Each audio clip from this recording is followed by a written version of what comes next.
Bismillahirrahmanirrahim. Assalamualaikum warahmatullahi wabarakatuh. Salam sejahtera kepada anak-anak pelajar yang dikasihi sekalian. Hari ini jumpa lagi dengan Guru Alfiah Niling dengan mata pelajarnya iaitu Al-Madah Aqidah Darjah 4. Tajuk yang kita hendak belajar pada hari ini iaitu berkenaan dengan ulul azmi. Ya, pelajar, bagaimanakah ulul azmi? Marilah kita bersama belajarkannya. Doa sebelum belajar dan doa penerang hati. Bismillahirrahmanirrahim. Allahumma aftah alaina hikmataka wanshur alaina min khazaini rahmatika ya arhamar rahimin. Bismillahirrahmanirrahim. Rabbi shrah li sadri wa yassir li amri wahlul 'uqdatam min lisani yafqahu qawli. Amin. Ya, pelajar, selesai daripada belajar, insyaAllah pelajar dapat mengetahui dan mengenali apakah ulul azmi dan berapakah jumlahnya. Ya, insyaAllah. Bagi hari ini, marilah kita bersama belajar tajuk ulul azmi. Ya, anak-anak pelajar, segala Nabi dan Rasul yang dilantikkan oleh Allah itu banyak jumlahnya. Tetapi sebahagian Rasul yang menerima dugaan percubaan yang berat dan penat, tetapi mereka semua itu tegun dan sabar, ikhlas di atas percubaan dan ujian daripada Allah Subhanahu wa taala, dan seterusnya menyebar ataupun dakwahkan agama Islam. Penghargaan yang tinggi ini dari Allah Subhanahu wa taala dipanggil kumpulan ini ialah ulul azmi. Ya, pelajar, ini sebagai maksud ulul azmi. Seterusnya, Nabi yang menerima gelaran ulul azmi adanya 5 orang, iaitu 1. Nabi Nuh alaihissalam, 2. Nabi Ibrahim alaihissalam, 3. Nabi Musa alaihissalam, 4. Nabi Isa alaihissalam, dan yang terakhir iaitu Nabi Muhammad sallallahu alaihi wasallam. Ya, pelajar, ini ialah para ulul azmi ataupun bilangan-bilangan ulul azmi. Seterusnya, pelajar, marilah kita belajar ulul azmi yang pertama iaitu Nabi Nuh alaihissalam. Ya, pelajar, Nabi Nuh alaihissalam gunakan masa untuk berdakwah agama Islam selama 950 tahun.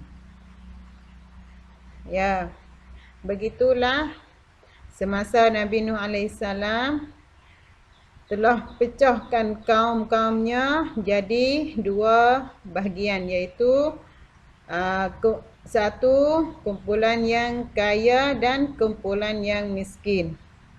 Bagi kumpulan yang kaya, iaitu sebagai kumpulan yang terbesar yang mengingkarkan Allah dan Rasul-Nya. Kumpulan yang kedua iaitu kumpulan yang miskin, terdiri daripada peladang, pekebun dan bodoh yang beriman kepada Allah dan Rasul-Nya. Kumpulan ini amat sedikit bilangannya. Ini ialah kaum-kaum yang terpecah daripada kaum Nabi Nuh alaihissalam. Semasa Nabi Nuh ditimpakan bala banjir yang besar kaum Nabi Nuh mati melainkan kumpulan Nabi Nuh alaihissalam yang beriman kepada Allah.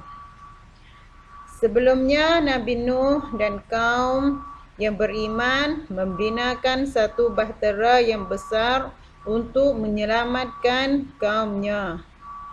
Anak dan isteri Nabi Nuh tidak beriman kepada Allah dan sanggup mati tenggelamnya.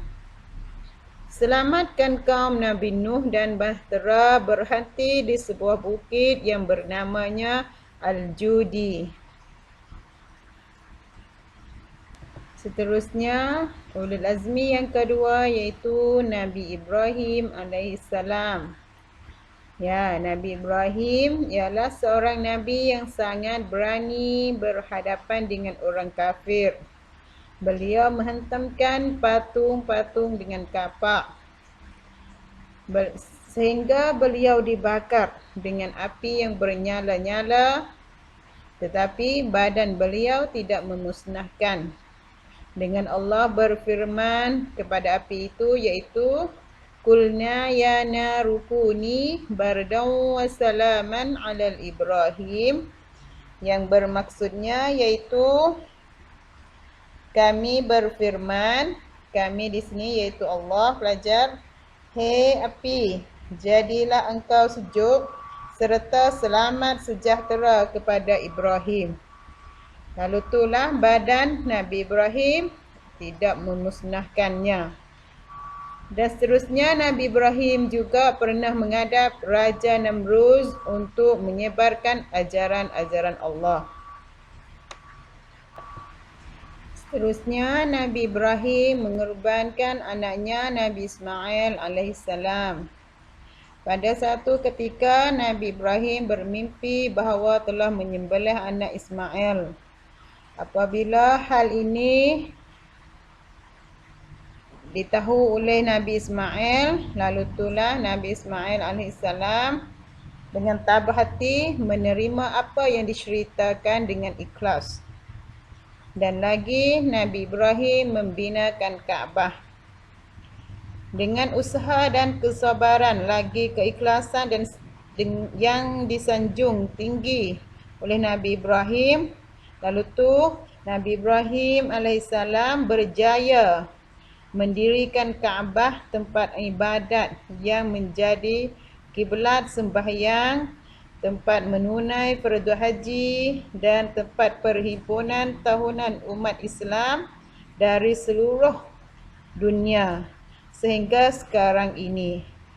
Ya pelajar, Kaabah itu dimulai bina oleh Nabi Ibrahim alaihissalamnya. Ya, seterusnya ulul azmi yang ketiga iaitu Nabi Musa alaihissalam. Ya pelajar, Nabi Musa alaihissalam dibangkitkan pada masa ataupun pada zaman pemerintahan Fir'aun di Mesir. Semasa itu, Fir'aun menyuruh askar dan hulu balangnya membunuh kanak-kanak yang berketurunan Bani Israel. Sebab Fir'aun bermimpi tentang kelahiran kanak lelaki yang akan meruntuhkan kerajaan mereka. Lalu itulah kanak-kanak kecil Bani Israel dibunuh dengan hidup-hidup. Tetapi Nabi Musa dihanyut oleh ibunya di tepi sungai dan terhanyut ke istana Fir'aun. Bayi Nabi Musa dibesarkan di bawah naungan permaisuri Fir'aun. Seterusnya, ulul azmi yang keempat iaitu Nabi Isa alaihissalam. Ya pelajar, Nabi Isa alaihissalam iaitu seorang Nabi daripada keturunan Bani Israel yang dipilih oleh Allah menjadi Rasul. Seorang Nabi ini dilahirkan tanpa bapa menurut kudrat Allah dan keagungannya. Ada hanya ibu sahaja. Tetapi orang Yahudi memfitnahkannya bahawa Nabi Isa AS itu ialah anak Allah. Lalu itulah beliau disyabarkan dengan penat oleh kumpulan Yahudi yang dibawa oleh kerajaan Rom. Memfitnah kata baginda itu membawa ajaran yang menentangkan kerajaannya. Lalu tu kumpulan Yahudi itu hendak membunuhkan beliau, tetapi Allah mengangkatkannya ke langit.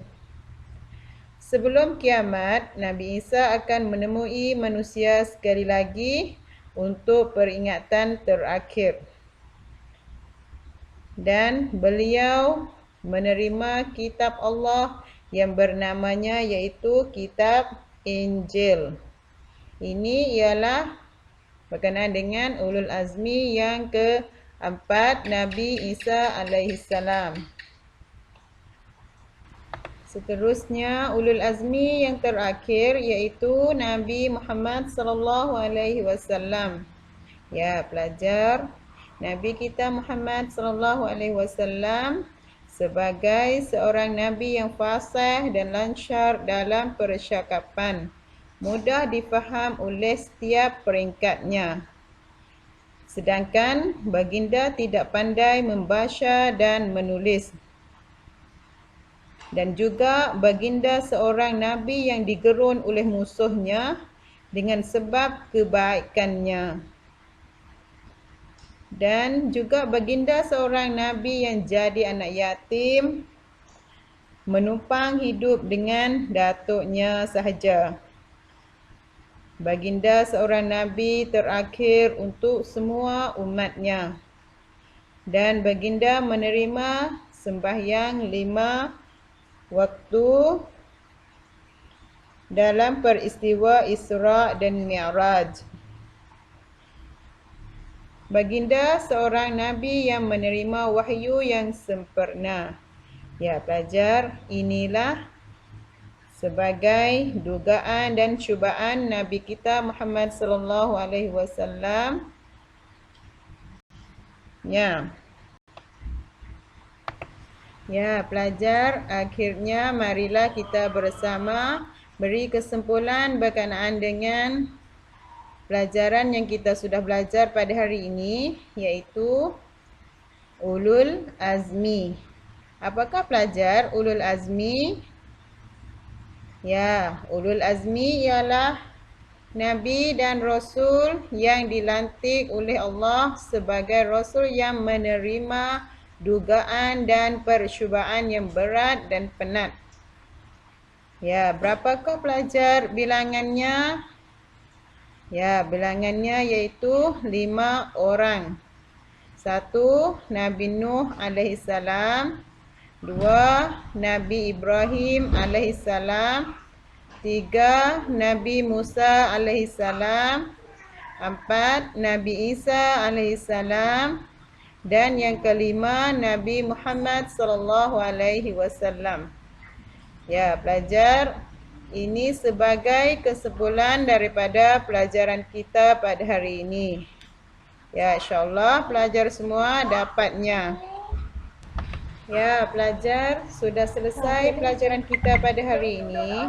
Guru harap pelajar-pelajar semua dapat ilmu dan dapat faedah daripada pelajaran kita pada hari ini. Ya, insyaAllah.